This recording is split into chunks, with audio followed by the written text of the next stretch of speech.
What's up guys, Causeway Giant here, and a few days ago the title for the new Star Wars movie was released, so I thought I'd just do a quick video just sharing my initial thoughts on it with you guys, what I think of it, and then also just maybe potential theories that could spin off it in time. I've got to say, they've done pretty well with this name because it's very, very general. Like, if you think of it compared to the other Star Wars movies, like, you know, Return of the Jedi is about the Jedi returning and, you know, overcoming the Sith and bringing peace to the galaxy. Empire Strikes Back is literally just the Empire striking back. A New Hope is, again, a New Hope because Luke is going to become a Jedi and save the galaxy. Revenge of the Sith, you know, the Sith are getting revenge on the Jedi. Attack of the Clones attack stuff. And then the Phantom Menace, which, actually, the Phantom Menace doesn't... Who is the Phantom Menace? Is Darth Maul the Phantom Menace? There's a whole movie about Darth Maul who's only in it for like 5 minutes. Really? Oh, anyway, let's stop talking about the Phantom Menace for a bit. I'll move on to the new one, which is called The Last Jedi, just in case any of you have been living under a rock for the past few days or so. And this could come with quite a lot of connotations with it, like a lot of potential theories. Like, for example, it could mean that Rey is the last Jedi because, you know, it just says The Last Jedi, so that might mean that Rey gets training from Luke, and then maybe Luke dies, and then Rey is then the last one in the galaxy, just like Luke was.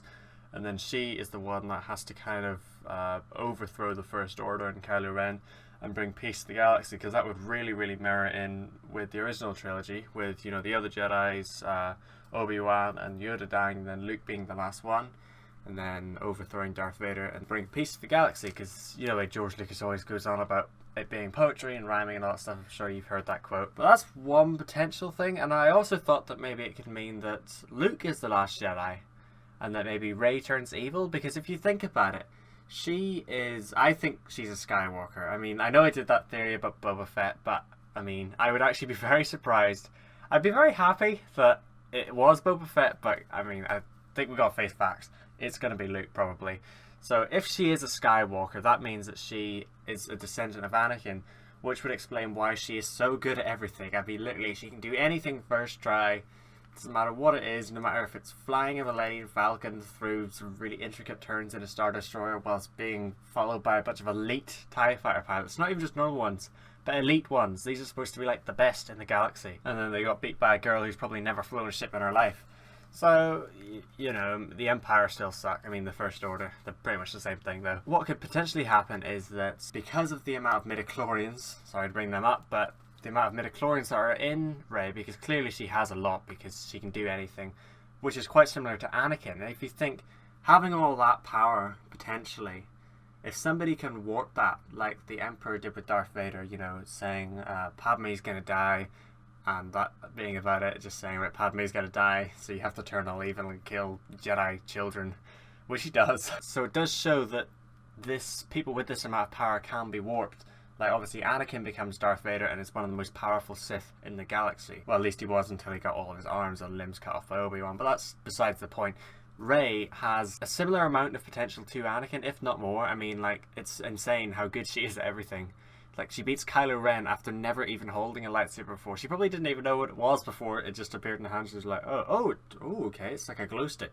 And then just going in a fight with him, and then apparently beating this guy who killed Luke's entire Jedi Order and is now the leader of the Knights of Ren. So Kylo, yeah, you're a bit of a sissy. So what I think could maybe happen is that Kylo may get back to Rey. Luke may be trying to persuade Rey to join him, or maybe even kind of rejecting her a little bit, because obviously he completely disbanded his Jedi Order after Kylo killed them all. So maybe he's kind of like, right, now I'm done with this, I had my shot, I completely failed, so I'm not helping you. And then Rey is just sitting there going, okay, well, that sucks. I mean, there's supposed to be a whole movie here, and this guy's just rejected it, so... And then Kylo comes along and is like, here, I can help you unveil your power and unlock your potential. And then maybe some kind of persuasion stuff, like you might get some cool Star Wars figures, I don't know, that would be enough for me. Kylo could get into Rey's mind and then maybe train her on as an apprentice and overthrow Snoke, so making Rey turn evil. Luke might have to come out of hiding, and then he's the last Jedi, though I think that's kind of unlikely because he's like 70, so I don't think he'd be able to take on two fairly young Jedi, even if one of them is like an absolute ninja after not using a lightsaber before ever. But what it could also mean is that Kylo, Luke, and Rey are all the Last Jedi. Like, maybe Kylo is brought back to the light, because there is that line in the Force Awakens trailer where Kylo goes, "I can feel it again," pulls to the light or something like that there. And then when he's having that confrontation with Han Solo, which I don't want to talk about that. You do get the impression that he is getting through to Kylo a little bit. Obviously, not entirely, but there is that bit. It's a really, really good shot. Like, as much as the flaws with the Force Awakens story goes, I've got to say, the editing in that movie is very, very good.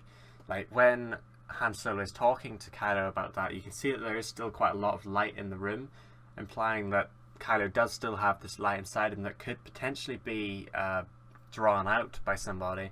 Han was trying to, but he didn't quite, because then all the light goes through the room, some kind of big red beam, I don't know, something happens, and then his whole face just goes red.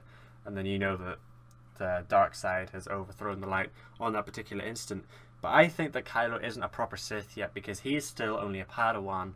And he doesn't really like the First Order, I've got the impression, because he doesn't like General Hux, and I don't think he likes Supreme Leader Snoke very much. I just get that impression. I mean, it's only been one movie, and his father nearly got through to him, so I think that maybe Luke would be the one, because he trained him.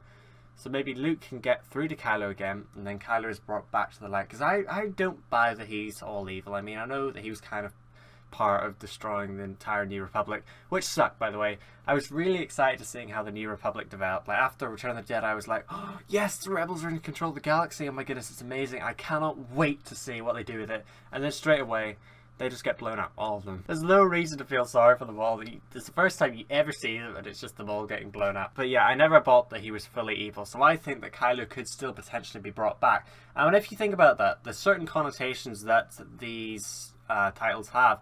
Like, Attack of the Clones is, you know, the Republic are gaining an advantage on the droids. They've got their clone army again, so they're kind of building back. Revenge of the Sith are winning. You know, they overthrow the Jedi, and then they are ruling the galaxy. And you hope the Rebel Alliance gets another step forward by having Luke destroy the Death Star. Empire Strikes Back could not be more literal, in that the Empire just strike back at the Rebels. You know, obviously Han Solo is in carbonite. Luke loses his hand and all that. They've lost the Battle of Hoth. Pretty much everything in that movie that the Rebels do fail. And then Return of the Jedi's return, blow up the Death Star and bring peace to the galaxy. Force Awakens, I suppose, is kind of a little bit mystical, which is maybe what this trilogy is going. It's trying to be a bit more mysterious in their movie titles. So Force Awakens, you know, Rey is now a character that can combat Kylo Ren. She's going to become a Jedi, and all the old characters like R2-D2 and all that are kind of getting back into action. General Leia striking back at the First Order. Rip Carrie Fisher, by the way. The fact that Jedi are in the title kind of makes you think that this is going to be a movie for the Jedi. You know, the Jedi are going to succeed in this one. I just get the feeling, I know it could maybe potentially be taken that all Jedi are gone and there's only one. Because Jedi is actually a plural. Like, the plural of Jedi is Jedi. It's like sheep, not sheeps. You don't say Jedis, it's Jedi. So it just makes me feel like the Jedi are going to succeed in it and maybe get one step ahead of the First Order, bring Kylo back or something. I don't know, something like that. So I've got to say, I do quite like this movie title, because if it is just something as literal as The Empire Strikes Back, you know, there's not really a whole lot of speculation. But because it's The Last Jedi and there's, you know, it's not really a clear answer as to exactly what is going to be in the movie, then it allows for all the speculation to take place, which I think is probably one of the funnest bits about Star Wars, is kind of thinking about it and, you know, just kind of talking about it with people. So, but guys, it really could mean absolutely anything. So let me know down in the comments below what you think The Last Jedi could be about, whether it's any of the stuff that I've said or if it's any theories that you have yourself. Just let me know. Let me know what you think of the title as well, if you think it's a good one or if you think it's kind of a bit lazy. Like, at first I thought, oh, that's a bit generic, isn't it? But then after thinking about it, it's going, actually, that's very cleverly done, because it makes people think about the movie more and then thus get more hyped and excited for it, which is a good marketing technique. But anyway guys, I hope you enjoyed this little video. I thought it would just be a bit of a change, you know, in between the Battlefront montages. I'm also working on a new theory, so I was just kind of having a little break from everything just to kind of talk about this with you guys. But yeah, I hope you enjoyed the video. And remember, if you liked, then remember to hit that subscribe button, and I'll see you later. Bye!